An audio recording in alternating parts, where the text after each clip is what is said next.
biasa. Ada seorang syekh, saya dengarkan ceramahnya, menarik sekali. Saya tidak tahu orang itu siapa, tapi cuplikannya saya dapatkan dari seorang teman dari Jeddah yang mengirimkan ke saya. Orang ini cerita, syekh ini menceritakan, cuplikannya ada di HP saya. Dia bilang, saya satu waktu pernah ke Mesir, dan di Mesir ini saya lagi dari satu daerah mau ke Kairo, dari Iskandaria, satu kota, mau ke Kairo. Itu saya tiba di Kairo mungkin sekitar jam 2 malam. Pesawat saya selepas subuh harus berangkat kembali ke Saudi. Dia bilang, saya telepon pengurus masjid, saya mungkin mau mampir di masjid yang saya ceramah kemarin di Kairo itu. Saya mau tinggal di sana mungkin 2 jam, 3 jam istirahat. Nanti habis itu baru kemudian saya berangkat ke Saudi habis subuh. Dia bilang, saya masuk ke masjid, tiba jam 2 malam, turun dari mobil, saya lihat masjid, lampunya nyala semua nih. Kemudian setelah saya masuk masjid, saya temukan ada orang di mihrab, imam, lagi sujud, nangis-nangis. Dan luar biasa, tangisannya itu kalau orang dengar membuat orang yang dengar pun mau menangis. Jadi saking luar biasa dia, merengeknya sama Allah dalam sujudnya. Kata syekh ini, saya pun sambil berdoa sama Allah, ya Allah kabulkan permintaannya orang ini.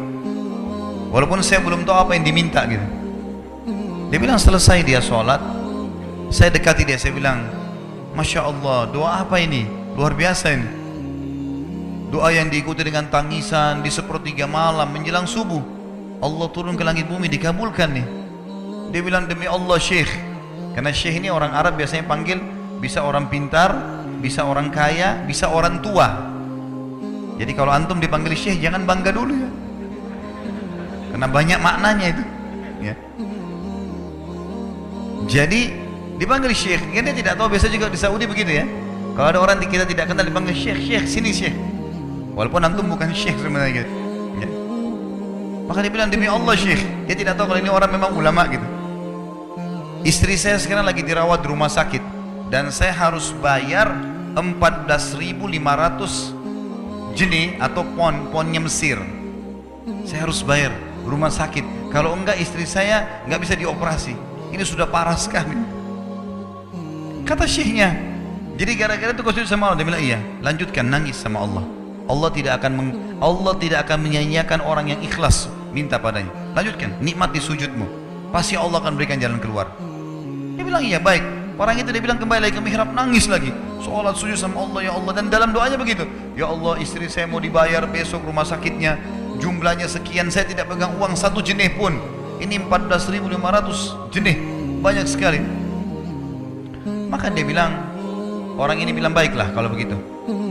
Syekhnya ini bilang, saya mau tidur dulu, saya istirahat 1 jam, menjelang azan subuh dia bilang, ada marbot masjid datang bangunin saya. Sudah azan, saya sholat qobliyah, sholat sunatul fajr. Waktu iqamah, pengurus masjid tahu kalau dia ini ulama, dipanggil, dia bilang, syekh tolong jadi imam. Dia bilang, saya capek, baru istirahat 1 jam, 2 jam malam, biarlah imam. Dia bilang, tidak apa-apa, ayat-ayat pendek aja, baca surah-surah pendek aja. Kata syekh, baiklah. Dia bilang, saya baca surah-surah pendek. Rupanya mikrofon masjid karena keluar di luar, ada satu pengusaha Mesir, apartemennya itu dekat masjid, dan dia suka ikuti ceramahnya syekh ini di YouTube.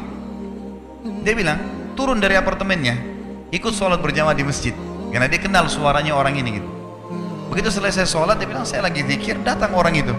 Dia bilang, syekh, ahlan wa sahlan di Mesir, saya salah satu penggemar anda di YouTube, dan saya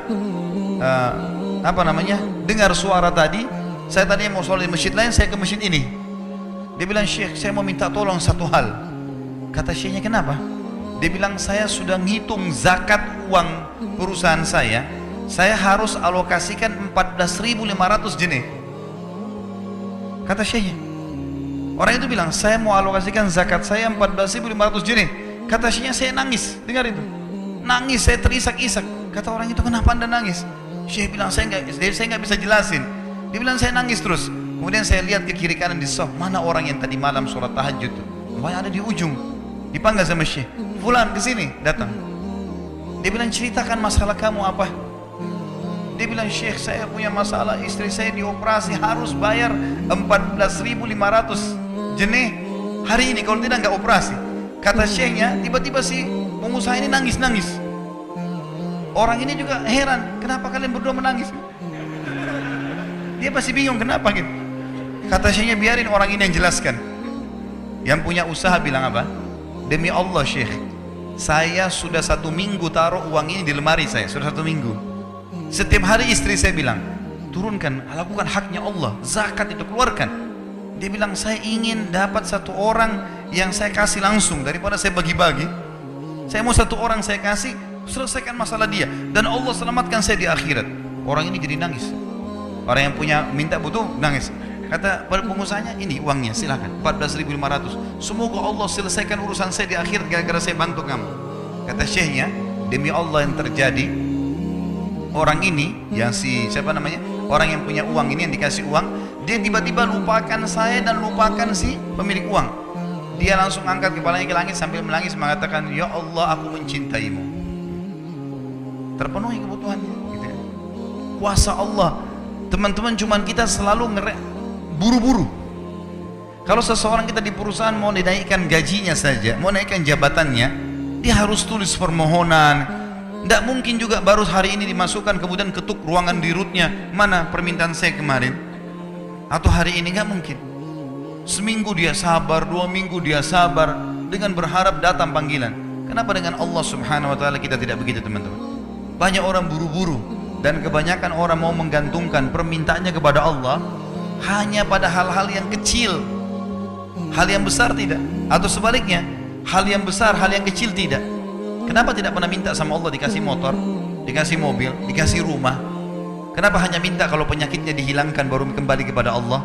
Itu pun seringkali kita jadikan Allah nomor 30, teman-teman sekalian. Ke dokter ini, ke dokter itu, resep ini, resep. Nanti kalau sudah mentok nggak bisa sembuh baru sholat tahajud. Nah, salah.